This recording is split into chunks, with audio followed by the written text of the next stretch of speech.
kami maging katawan at dugo ng aming Panginoong Jesucristo.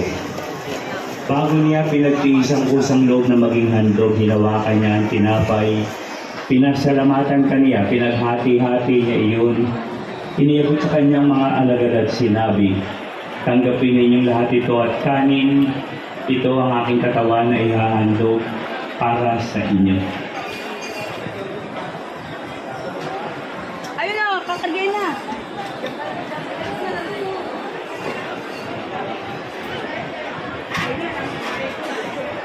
Gayon din naman nung matapos ang hapunan, hinawakan niya ang kalis, muli kanyang pinasalamatan, iniabot niya ang kalis sa kanyang mga alagad at sinabi, Dito tayo makapasok. "Tanggapin ninyong lahat ito at inumin ito ang kalis ng aking dugo, ng bago at walang hanggang tipa ng aking dugo na ibubuhos para sa inyo at para sa lahat sa ikapagpapatawad ng mga kasalanan.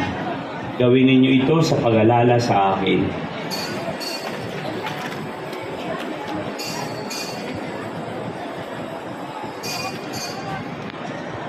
Tumayo na po ang lahat.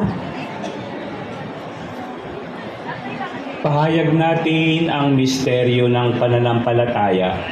Si Kristo'y namatay, si Kristo'y nabuhay, si Kristo